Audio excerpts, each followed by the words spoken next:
Good morning, good morning, good morning. મારા વહાલા વિદ્યાર્થીઓ, મારું નામ છે આશિષ ગિરી ગોસ્વામી અને હાર્દિક સ્વાગત કરું છું આપ સૌનું આપણી શિવાય એકેડમીમાં. તો લાસ્ટ ટાઈમ આપણે સૌથી પહેલાં તો કરંટ ઇલેક્ટ્રિસિટી નામનું ચેપ્ટર સ્ટાર્ટ કર્યું હતું, એનો એક લેક્ચર લીધો હતો અને પછી એમાં આપણે થોડું હોમવર્ક આપેલું હતું. તો એક લેક્ચર છે હોમવર્ક ડિસ્કશનનો હતો. હવે આપણે એમાંથી થોડા આગળ વધીએ. એ પહેલાં હોમવર્ક ડિસ્કશનમાં જે 2 સવાલ છૂટી ગયા છે એને કરી નાખીએ, કેમ કે આ 2 સવાલ મહત્ત્વના છે. તમને એક નવો કોન્સેપ્ટ મળશે. આ 2 સવાલ થઈ જાય પછી આપણે આગળ વધશું થિયરીમાં. બરાબર? તો સૌથી પહેલાં તો આ સવાલોને પછી જોઈએ. પહેલાં હું તમને કોન્સેપ્ટ કહું. જો સૌથી પહેલાં તો અહીંયા આપણને એક પરમાણુની વાત કરેલી છે. કોની વાત કરે છે? અહીંયા આપણને કવિ પરમાણુની વાત કરે છે. સ્પેશિયલી હાઇડ્રોજન પરમાણુ કહે છે કે અહીંયા આપણી પાસે એક હાઇડ્રોજન પરમાણુ છે અને અહીંયા એનું એક કેન્દ્ર છે.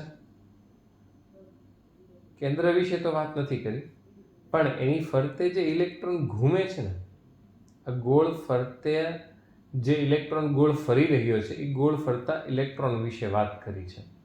હવે તમે જો આપણે આની પહેલાંના લેક્ચરમાં એવું કીધું કે જો વિદ્યુત ભાર ગતિ કરે, બરાબર, તો પ્રવાહ રચે ને એની માટે સૂત્ર આપણે લખી દઉં I બરાબર Q/T. તમે થોડું ધ્યાનથી જુઓ આકૃતિમાં તો અહીંયા આપણી પાસે Q છે કે નથી? છે.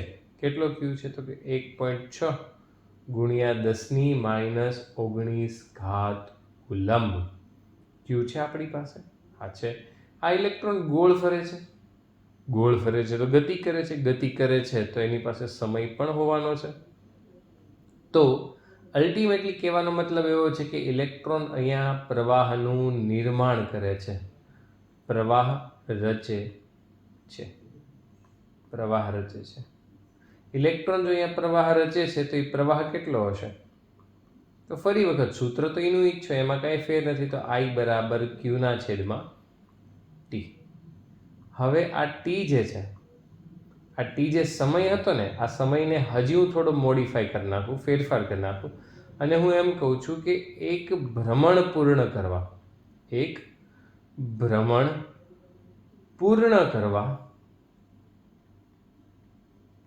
લાગતો સમય. ટૂંકમાં કહું, અવળી મોટી માથાકૂટ ન કરું તો ટૂંકમાં કેવું હોય તો શું કહેવાય આને? આવર્તકાળ. અને શું કહેવાય? આવર્તકાળ. બરાબર? હજી જો આ જ સૂત્રને આપણે મોડિફાઈ કરીએ, આ જે આવર્તકાળ છે એની માટે આવું લખી શકાય I બરાબર Q/F, જ્યાં F શું છે? આવૃત્તિ. જો તમે 11મું ધોરણ બરાબર રીતે ભણ્યા હશો તો તમને ખબર હશે કે આવૃત્તિ બરાબર 1/, આવર્તકાળ અને આવર્તકાળ બરાબર 1/, આવૃત્તિ. તો આપણને આજે વિદ્યુત પ્રવાહનું એક નવું સૂત્ર મળ્યું. કયું? I બરાબર Q/F. બસ હવે આ બંને સવાલ જે છે ને આ સૂત્રથી થઈ જશે. કોન્સેપ્ટ એટલો જ હતો કે જો વિદ્યુત ભાર છે એ ભ્રમણ કરે છે, ટૂંકમાં ગતિ કરે છે તો વિદ્યુત પ્રવાહનું નિર્માણ કરે છે. હવે આપણને જો અહીંયા વર્તુળાકાર માર્ગની ત્રિજ્યા આપી છે, પરમાણુની ત્રિજ્યા કેટલી કીધી છે? તો કે R બરાબર 5.3 × 10⁻11 મીટર. વેગ કેટલો કીધો છે? જુઓ તમે, વેગ કીધો છે 2.2 × 10⁶ મીટર પ્રતિ સેકન્ડ. હવે ઇલેક્ટ્રોન તો અહીંયા ગોળ ગોળ ફરે છે. ગોળ ગોળ ફરે છે તો એની ઝડપ એટલી છે ને એની ત્રિજ્યા એટલી છે. તો એક આંટો પૂર્ણ કરવા લાગતો સમય બરાબર કાપેલું અંતર છેદમાં એની ઝડપ. આ ખબર પડી તમને મેં શું કર્યું? ઝડપ બરાબર અંતરના છેદમાં સમય થાય ને. V બરાબર લખો ઝડપ તો શું લખાય? તો કે અંતરના છેદમાં સમય. અંતર કેટલો છે જુઓ તો, અંતર છે 2πr અને લાગતો સમય મેં માની લીધો T જેટલો. તો બસ આ સૂત્રને મોડિફાઈ કરીને આમાંથી Tને સૂત્રનો કરતા બનાવ્યો, Tના સૂત્રના કરતા નહીં નીચે લખ્યો. તો હવે આપણું વિદ્યુત પ્રવાહનું સૂત્ર લખીએ આપણે. વિદ્યુત પ્રવાહનું સૂત્ર શું હતું? I બરાબર Q ના છેદમાં T. તો Q એમનેમ અને એના છેદમાં T જુઓ તો શું લખાય? 2πr upon V એને ગુણ્યા I. તો આ થઈ ગયો મારો વિદ્યુત પ્રવાહ. જુઓ તો તમારી પાસે બધી કિંમતો છે કે નહીં? Q કેટલો છે? તો કે 1.6 ગુણ્યા 10⁻19. V તો કે 2.2 ગુણ્યા 10⁶. R કેટલો? તો કે 5.3 ગુણ્યા 10⁻11. આ બધી વસ્તુઓ જો તમારી પાસે હોય તો પ્રવાહ મળી જશે. પ્રવાહ તમને મળશે 1.6 મિલી એમ્પિયર. બસ ખાલી કિંમતો મૂકો, સાદું રૂપ આપો, જવાબ આવી ગયો. વાહ વાહ. ચાલો એની પછીનો સવાલ કરીએ આપણે. સવાલ ઘણો ઇઝી છે. ફરી વખત આપણી પાસે આવું એક વર્તુળાકાર રિંગ છે. હવે પરમાણુની વાત નથી કરી, આપણને શું આપ્યું છે? તો કે રિંગ આપી છે અને આ રિંગની ત્રિજ્યા જે છે એ ત્રિજ્યા કીધી છે r જેટલી. કેટલી કીધી છે? r જેટલી. બરાબર. આ રિંગ ઉપર રેખીય વિદ્યુતભાર ઘનતા કેટલી આપી છે? લેમડા જેટલી. લેમડા. તો રિંગ ઉપર વિદ્યુતભાર શોધી શકો તમે? જુઓ તો જરા. વિદ્યુતભાર બરાબર લેમડા ઇન્ટુ એલ, આવું લખતા હતા આપણે. Q બરાબર લેમડા અને એને ગુણ્યા આની લંબાઈ. તો લંબાઈ જો હું આ રિંગને કાપી નાખું તો કેટલી હોય? તો કે 2πr જેટલી. તો એટલો વિદ્યુતભાર છે મારી પાસે છે. બરાબર.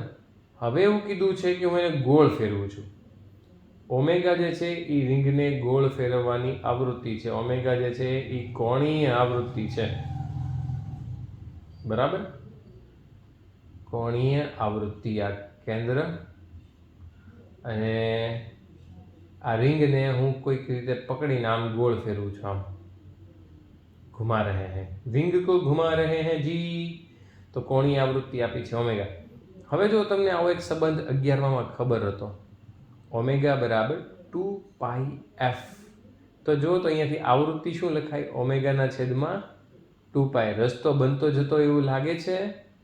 તો I બરાબર આપણે શું સૂત્ર હમણાં લખ્યું થોડી વાર પહેલા? Q ગુણ્યા F. Q કેટલો લખવો છે મારે? જુઓ તો લેમડા 2πr. આ Q થઈ ગયો. અને F કેટલો થયો? તો કે ઓમેગાના છેદમાં 2π. ઓમેગાના છેદમાં 2π. ચલો 2π થી 2π ઉડી ગયા. ફુર ચક્કી ઉડે ફુર રીમાશ ને તમે એની જેમ. Lambda r omega. આ તમારો જવાબ. આ હું મળ્યું? ઓહો, આ મેળો વિદ્યુત પ્રવાહ. જ્યારે હું આ રિંગને ગોળ ફેરવું છું ત્યારે આટલો વિદ્યુત પ્રવાહ રચાતો હશે એવું કહી શકાય. બરાબર. ચાલો તો હવે આપણે આપણી થિયરીમાં થોડા આગળ વધીએ. નેક્સ્ટ હવે થોડીક વાત કરવી છે આલેખ ઉપર. આલેખ આપણા માટે એટલા જ મહત્વના છે. એક સૂત્ર તમને ખબર છે, I બરાબર dq ના છેદમાં dt. બરાબર. અને હજી એક સૂત્ર તમને ખબર છે, dq બરાબર I dt.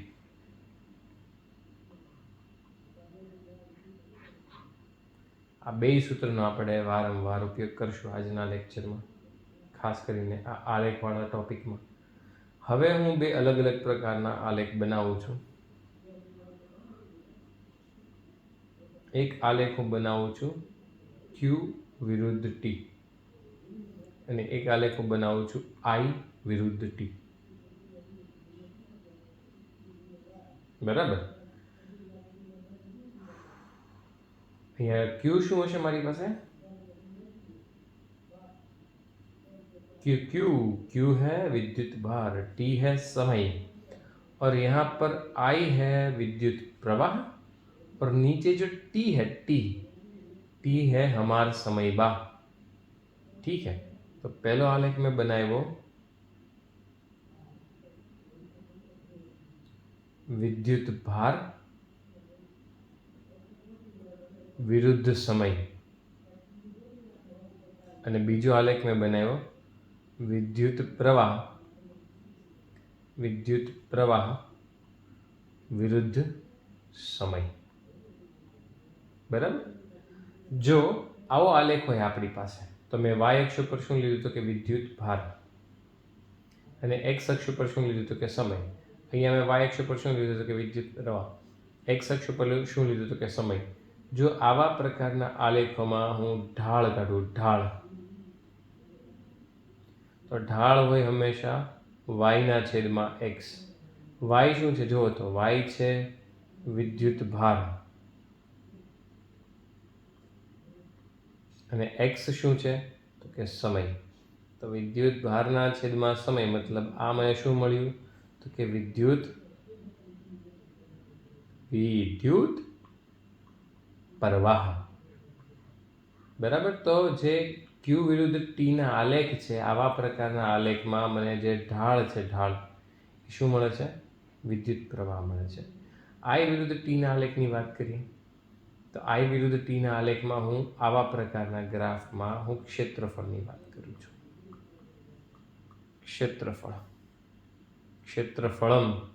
ક્ષેત્રફળ કેટલું હોય તો કે એક્સ ગુણ્યા વાય.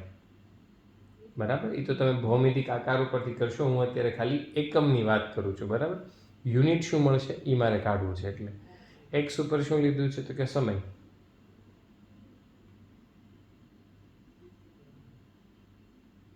ને આઈ ઉપર શું છે તો કે પ્રવાહ. સમય ગુણ્યા પ્રવાહ. અહીંયા ઉપર જુઓ તો જો સમય ગુણ્યા પ્રવાહ મને શું આપે તો કે વિદ્યુત ભાર. શું આપે? વિદ્યુત ભાર આપે. તો જો આઈ વિરુદ્ધ ટીનો આલેખ હોય તેમાં હું ગોતવા જઈશ ક્ષેત્રફળ, અને ક્ષેત્રફળથી મને શું મળશે?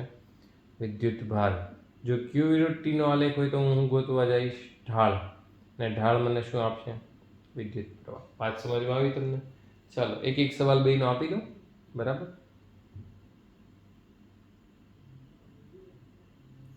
सवाल इजी है जी, एकदम बढ़िया सवाल है थोड़े वास्ते. Q versus T.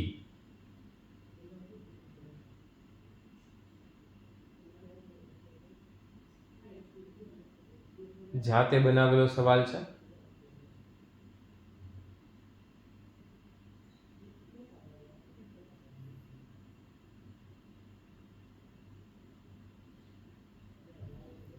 ઝીરો, 2, 3, 5.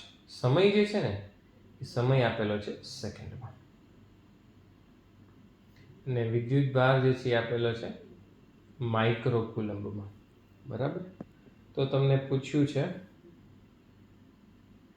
0 થી 2 સેકન્ડમાં પ્રવાહ જણાવો. બરાબર. 0 થી 2 સેકન્ડમાં પ્રવાહ જણાવો. તો આઈ શું થશે તો કે એનો ઢાળ dq by dt. dq by dt મતલબ dq મતલબ જો y2 માઇનસ y1 છેદમાં t2 માઇનસ t1. તો આ થઈ જશે yની વેલ્યુ કેટલી છે જો આ y, અરે yની વેલ્યુ મેં આપી જ નથી યાર, સોરી, ઉતાવળમાં રહી ગઈ. આ છે 4 અને અહીંયા છે 2. તો y2 માઇનસ yનો જે તફાવત છે એ 4 માઇક્રો, 10⁻6, અને સમયનો જે તફાવત છે એ છે 2. તો આ જવાબ મળ્યો મને 2 માઇક્રો એમ્પિયર. બરાબર. આવી રીતે કરી શકાય. આ જ આલેખ આપણે વિદ્યુત પ્રવાહ માટે દોરીએ. આમ તો નવું પેજ લીધું. બરાબર. નવું પેજ કરશું તો આપણને વધારે ઇઝી લાગશે, કેમ કે વધારે સ્પેસ લેશે. એટલે ફરી વખત દોરવું પડશે, પણ ક્યાં કરે ભાઈ.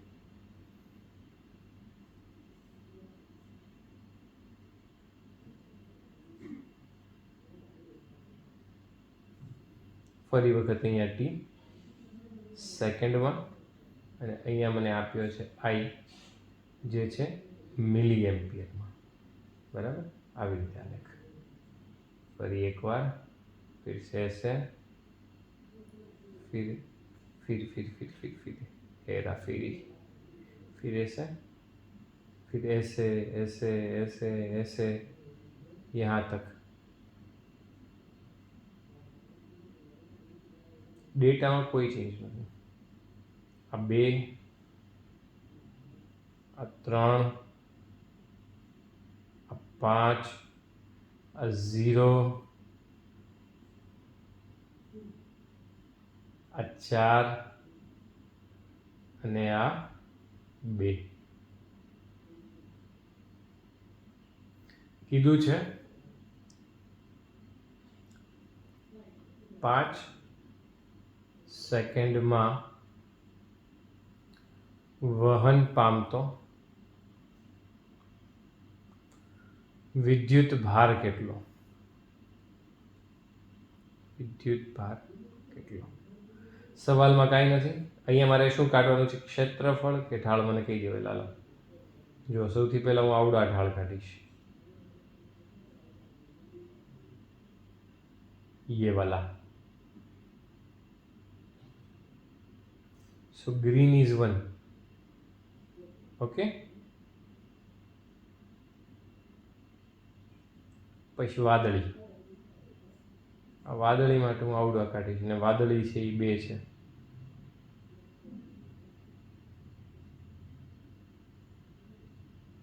અને પછી પર્પલ માટે આ જુઓ તમે, તો 3 ક્ષેત્રફળ કાઢવાના છે। 3 ક્ષેત્રફળ કાઢો એટલે કામ પૂરું થઈ ગયું।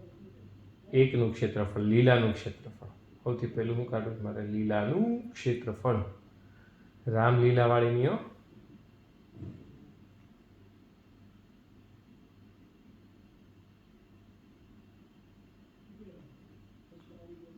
લીલાનું ક્ષેત્રફળ મળશે અડધો ગુણ્યા પાયો થઈ ગયો 2નો અને વેધ થયો 4નો।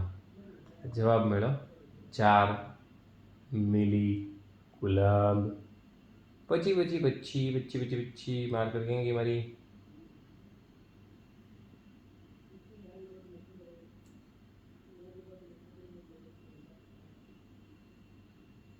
ચાલો આવી ગઈ છે માર્કર પાછી, સોરી થોડીક વચમાં આટો મારવા વહી ગઈ હતી। પછી 2નું ક્ષેત્રફળ,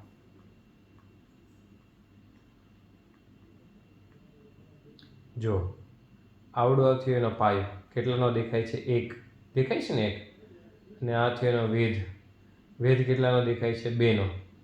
તો એનું ક્ષેત્રફળ કેટલું થશે ફરી વખત? તો કે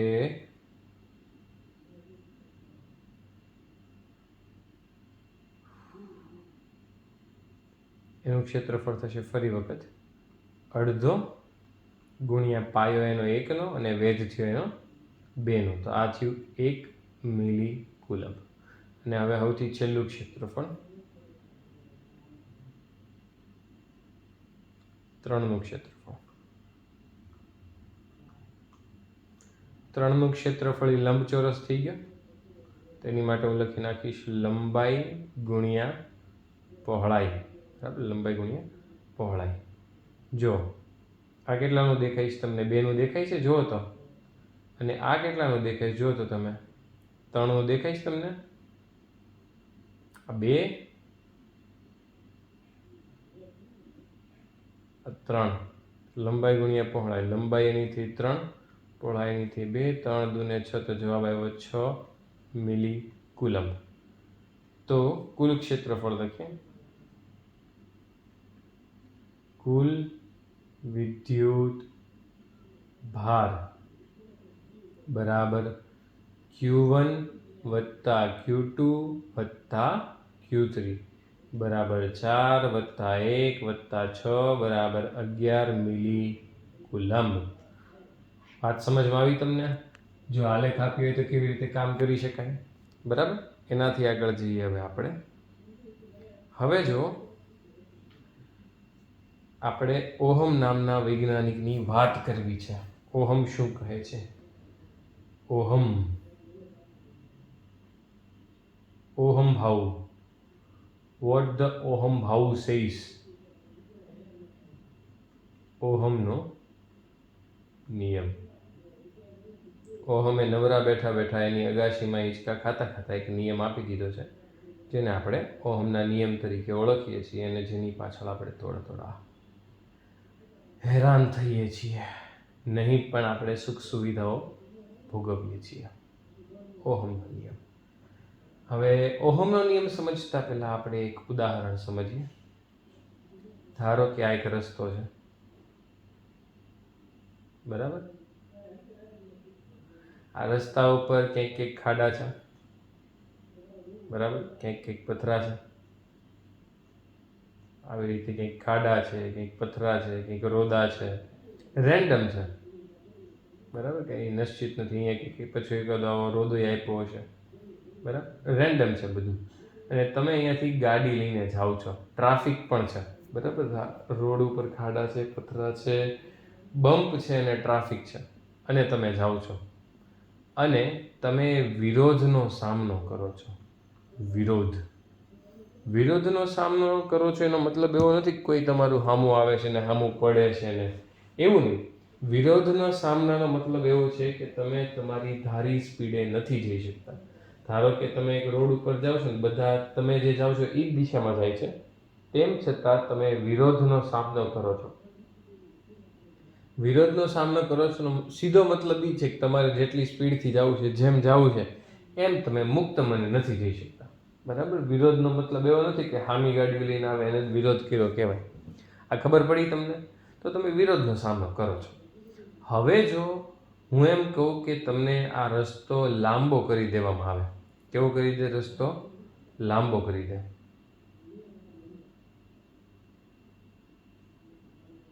जैसे कि ऐसे, कैसे? ऐसे. તો આ રસ્તો જે છે, આ રસ્તાની લંબાઈ જો વધારવામાં આવે તો વિરોધ જે છે એ વિરોધ વધશે. તમારે વધારે સમય સુધી એ વિરોધને ફેસ કરવો પડશે. વાત સમજાય છે તમને? ધારો કે તમે આ રસ્તામાંથી 10 મિનિટમાં પસાર થઈ જતા હતા, જો રસ્તો લાંબો થયો તો આ 10 મિનિટને બદલે 20 મિનિટ થશે. તો તમારો વિરોધનો સમય વધ્યો કે ન વધ્યો? મતલબ કે તમે વધુ વિરોધનો સામનો કરો છો. વાત ખબર પડી તમને? ધારો કે આ રસ્તો જે છે, આ રસ્તો એને આપણે હજી થોડો પહોળો કરી દઈએ. રસ્તો પહોળો કરી દઈએ. ધારો કે રસ્તો તમારી પાસે આમ હતો, આવી રીતે એક રસ્તો હતો તમારી પાસે, અને તમે મુખ્યમંત્રીને પત્ર લખ્યો ને મુખ્યમંત્રી સાહેબને એવું લાગ્યું કે તમારો રસ્તોથી પહોળો કરી દેવો જોઈએ, તો રસ્તોથી તમને આવો પહોળો કરી દીધો. જો રસ્તો પહોળો થાય, અહીંયા રસ્તો સાંકડો છે, તમે પત્ર લીખો ને રસ્તોથી પહોળો થઈ ગયો. રસ્તો જો પહોળો થઈ જાય તો વિરોધ વધે કે ઘટે? વિરોધ ઘટે. કેમ? કેમ કે પહેલાં તમારી પાસે જે ટ્રાફિક હતું ને એ બહુ ગીચ હતું. હવે એ ટ્રાફિક છે થોડું દૂર જવા માંડ્યું. વાત સમજમાં આવી? આ બે કોન્સેપ્ટને તમારા મનમાં અત્યારે સાચવીને રાખજો. થોડી વાર પછી હું એને રિકોલ કરાવું છું. તો ઓહમ નામના વૈજ્ઞાનિકે શું કીધું? જગ્યા રાખી છે આપણે? ના, નથી રાખી. તો ઓહમ નામના વૈજ્ઞાનિકે એવું કીધું, ઉસને એસા બોલા કે વી જે છે ને, વી એ ચલે છે આઈ. આપણે ગઈકાલે ઓલા ઢાળવાળી વાત કરી હતી, યાદ છે તમને લાસ્ટ લેક્ચરમાં? તો એ ઉપરથી કીધું કે જો વિદ્યુત સ્થિતિમાનનો તફાવત વધે તો વિદ્યુત પ્રવાહ વધે. હવે આ બે એકબીજાના સમપ્રમાણમાં છે એવું કીધું. હવે હું જો સમપ્રમાણતા દૂર કરું તો એક અચળાંક આવશે, તો એ આવશે V બરાબર IR. જ્યાં R જે છે એ શું છે? તો કે સમપ્રમાણતા અચળાંક. R શું છે? સમપ્રમાણતા અચળાંક. આ હું લીખું? कैसा हीट है तुम्हारा? भोजपुरी बोलवा गयो पण भोगो थी गयो.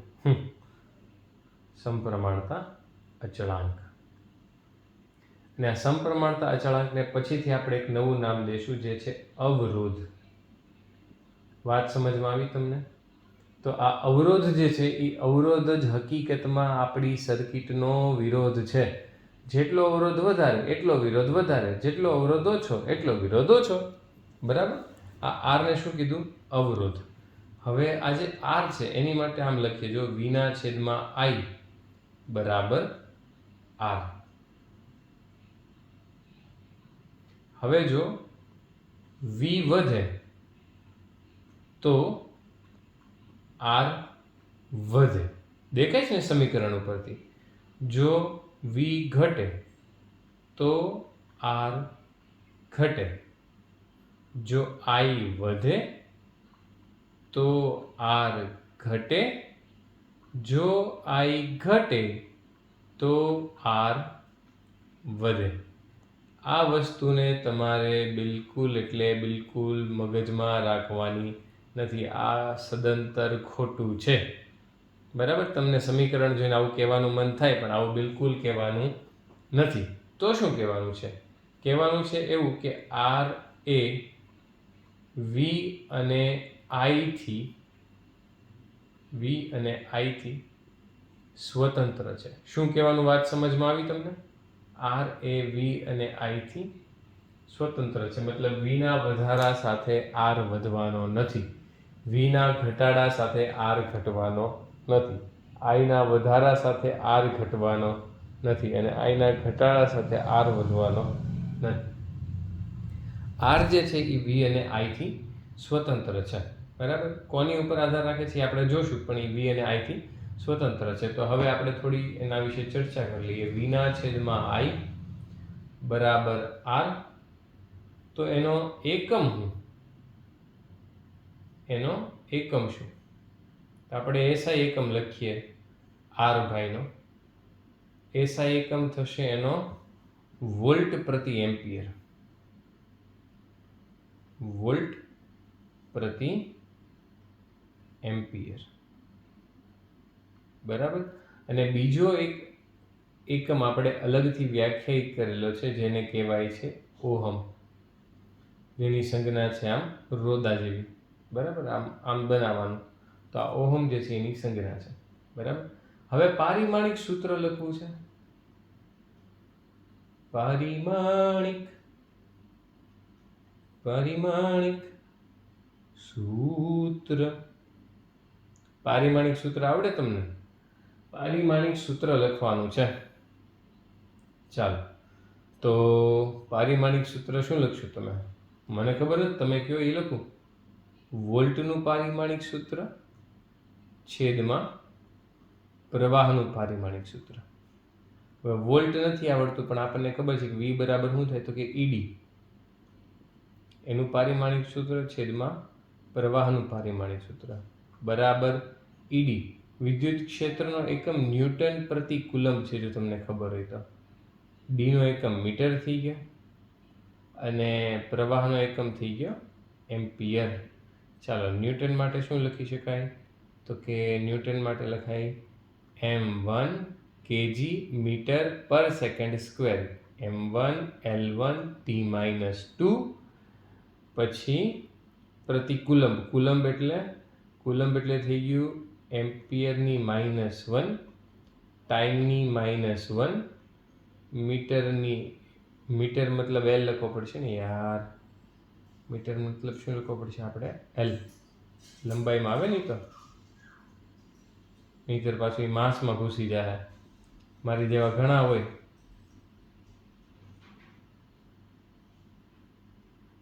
ચાલો, મીટર એટલે લેન્થની 1 અને છેદમાં પ્રવાહની 1 છે, એને જો ઉપર લઈ લો તો પ્રવાહની થઈ ગઈ -1. ચાલો, આને સોલ્વ કરીએ. કાંઈ અઘરું નથી. તો પારિમાણિક સૂત્ર થઈ ગયું એમની 1, એલની જુઓ તમે, એક અહીંયા, એલની કેટલી? 2, એલની 2, સમયની ટીની -2 અહીંયા, -1 અહીંયા, તો -3 અને પ્રવાહની -2. આ એનું પારિમાણિક સૂત્ર થઈ ગયું. કોનું? આરનું પારિમાણિક સૂત્ર ઓફ અવરોધ. વાત સમજમાં આવી તમને? ચાલો, તો હવે આર જે છે ને કોની ઉપર આધાર રાખે છે? હવે મેં તમને ઓલી જે વાર્તા કરી ને એને રિકોલ કરો તમે. આરનું નામ આપણે એમ કીધું કે આર જે છે એનું નામ અવરોધ છે. પણ એ આપણી સર્કિટ માટે વિરોધનું કામ કરે છે એવું મેં કીધું તમને. અવરોધ અથવા એનું નામ લખી નાખીએ વિરોધ. વિરોધ માટે મેં તમને એક વાર્તા કીધી, યાદ કરો તમે, કે આર જે છે એ લંબાઈ વધવાની સાથે વધે. જો લંબાઈ વધે તો વિરોધ વધે. પછી મેં તમને આવું કીધું કે આર જે છે એ વ્યસ્ત પ્રમાણમાં છે ક્ષેત્રફળના. મતલબ કે જો રોડ પહોળો થાય તો વિરોધ ઘટે, જો રોડ સાંકડો થાય તો વિરોધ વધે. જો તો મેં જે કીધું હતું એ બે વાક્ય મેં અહીંયા લખ્યા, સમજાય છે તમને? મેં જે વાક્ય કીધું હતું ને એને મેં હવે ગાણિતિક સ્વરૂપમાં ફેરવી નાખ્યું. તો અહીંયાથી આવું લખી શકાય. જુઓ તો આ બે સમપ્રમાણતાને હું ભેગી કરું અને બેને ભેગી કરીને એમનું ઘર બંધાવી દઉં તો હાલે કે ન હાલે? જો આ મેં ઘર બાંધ્યું બેનું. આર ચલે છે એલના છેદમાં એ. તો અહીંયાથી આવું લખી શકાય કે આર બરાબર રો એલના છેદમાં એ. હવે આ રો જે છે એ ફરી વખત આપણી પાસે શું આવ્યું? તો કે સમપ્રમાણતા અચળાંક. સમપ્રમાણતા અચળાંક છે. અને પાછળથી આને ફરી વખત આપણે નામ આપશું ને એને કહેશું આપણે અવરોધકતા. એને શું નામ આપશું? અવરોધકતા.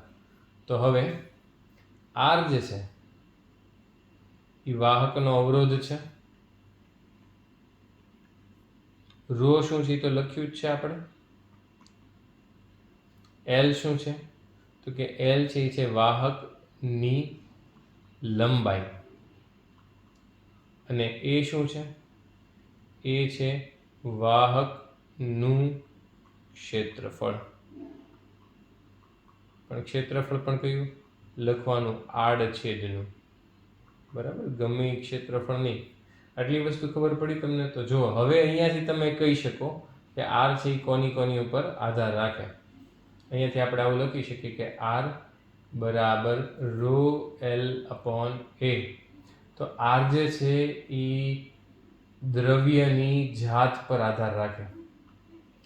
દ્રવ્યની જાત પર આધાર રાખે. દ્રવ્યની જાત મતલબ એલ્યુમિનિયમ છે, સ્ટીલ છે, બરાબર, સિલ્વર છે, કોઈ પણ છે. મતલબ તમે જે દ્રવ્ય વાપરો છો એ બધા માટે રો છે એ ફિક્સ હોય. સિલ્વરનો રો તો કેટલો ફિક્સ, એલ્યુમિનિયમનો રો તો કેટલો ફિક્સ, કોપરનો રો તો કેટલો ફિક્સ. તો તમે કયું દ્રવ્ય વાપરો છો એની ઉપર અવરોધ જે છે એનું મૂલ્ય આધાર રાખે છે. અને એલ બાય એનો મતલબ થાય છે પરિમાણ. દ્રવ્યની જાત પર આધાર રાખે અને પરિમાણ પર આધાર રાખે. વાહકના પરિમાણ પર આધાર રાખે. આ બે વસ્તુ પર આધાર રાખે છે. તાપમાનની પણ છે પણ એને આપણે અત્યારે કન્સિડર કરતા નથી. તો અવરોધ જે છે એ આપણે જોશું, તમ તારે એની ઉપર વાત કરશું. પણ અત્યારે આપણે મુખ્યત્વે શું કહીએ છીએ કે દ્રવ્યની જાત પર આધાર રાખે, પરિમાણ પર આધાર રાખે. વી અને આઈ ઉપર એ આધાર રાખવાનું નથી. વાત સમજમાં આવી તમને? બરાબર. હવે આ જે અવરોધ છે ને એના ઉપર આપણે અચળ કદી પ્રક્રિયા કરવી છે.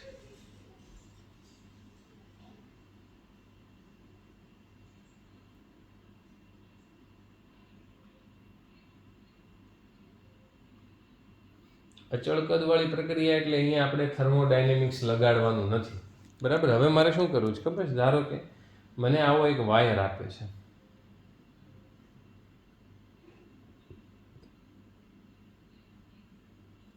આ વાયરને મારે ખેંચીને લાંબો કરી નાખવો છે આવી રીતે.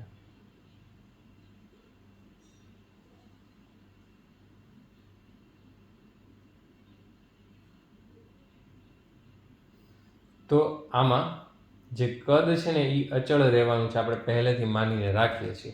તો પહેલાં જો એનો અવરોધ આર હોય તો હવે એનો અવરોધ છે એ આર ડેશ થઈ જશે. આવું ખેંચીને લાંબુ કરવાથી રો નથી બદલાવાનું, રો નહીં બદલાય, પણ શું બદલાશે? એલ અને એ. બરાબર, એલ અને એ જે છે એ બદલાશે. આ કઈ પ્રક્રિયા કરી આપણે? ખેંચીને લંબાઈ વધારવી. ખેંચીને લંબાઈ વધારવાની વાતો કરીએ છીએ આપણે. બરાબર. તો જો આર બરાબર રો એલ બાય એ. આ સૂત્રમાં એક કામ કરવું, ઉપર નીચે ક્ષેત્રફળથી ગુણી નાખું. રો એલ બાય એ, એને ગુણ્યા એ, એને ભાગ્યા એ. તો આ થઈ ગયું રો વી અપોન એ સ્ક્વેર. તો આની ઉપરથી આવું લખી શકાય કે આર ચલે છે 1/a સ્ક્વેર. બરાબર. આ પ્રક્રિયા કઈ છે? અચળ કદે કરેલી પ્રક્રિયા છે. બરાબર. આ પ્રક્રિયા કઈ છે? અચળ કદ ધરાવતી પ્રક્રિયા.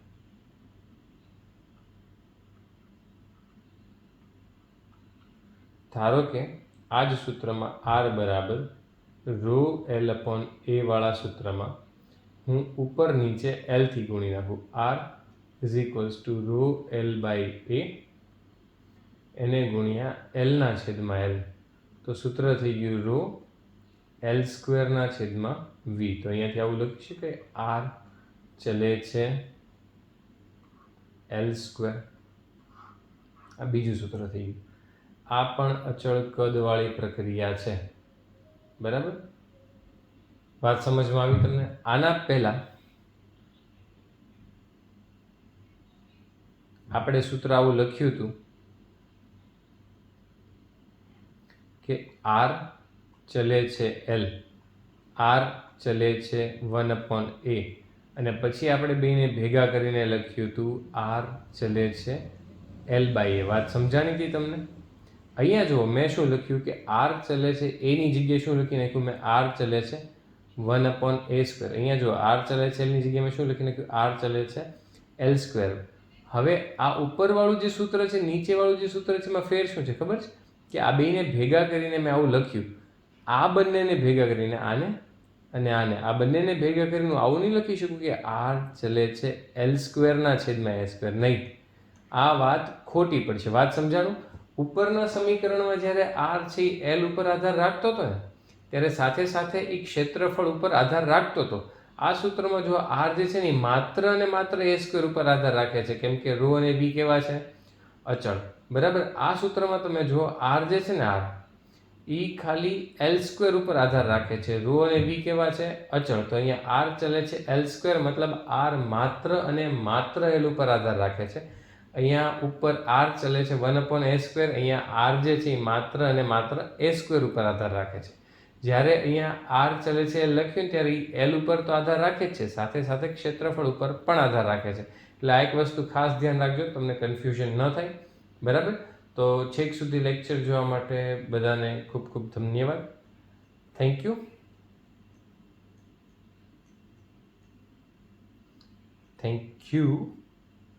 See you in the next class.